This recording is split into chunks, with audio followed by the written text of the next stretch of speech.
guys, how's it going? So today we're going to be having a video on the hard drive versus the SSD, and let's go ahead and get this thing started. So there's pretty much no short answer to whether you should get a hard drive or an SSD, because everyone has their own needs and unique budget. Whereas the hard drive has better price per gigabyte, the SSD has more performance, a faster boot up, and people who don't care about the price should go with this option. So what is an SSD? Because I know there's many people out there that do not know what an SSD is or what it stands for. So first and foremost, the SSD stands for solid state drive, which is also similar to a USB stick because there are no moving parts. It uses what we call microchips. The hard drive uses a mechanical arm with a read and write head to find the information that it needs to read and store.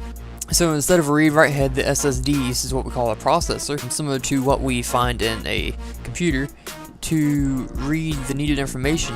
So for a simple explanation, we can compare the hard drive having to walk around a library to find the book you need, whereas the SSD is like having the information right in front of you. You can clearly see the difference between the two. The SSD is going to be so much faster. Alright guys, so hard disk drives. They were first introduced in 1956, and that means they are nearly 60 years old. I mean, there's been like no competitor to the hard drive until recently, the SSD.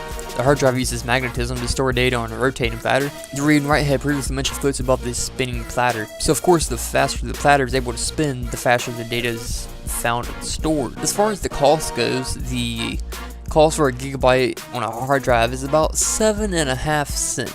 And for a gig on a SSD is about $1. So basically what it comes down to when you're deciding between the hard drive and the SSD is whether you want the most performance or you want the most storage, or you're just trying to be on a budget. For a budget, I would recommend getting the hard drive because you can get way more storage for the money you're going to spend. Many people also will get a small solid state drive to boot their operating system from. Now, just because you go ahead and get the hard drive to begin with doesn't mean you can't come back later and get the SSD. Now, whenever you get the money, you can get the SSD and install your games on it, your programs such as Sony Vegas and Photoshop CS6, which will make the loading times and loading screens go by way much quicker. And that pretty much sums it up, guys. So I hope you guys enjoyed the video. If you did, go ahead and leave a like, a comment, and a subscribe. If you haven't, I would enjoy to see more of you guys around. And once again, thanks to the people that are subscribed to me. Shout out to you guys, and I'll see you guys next time. Peace out.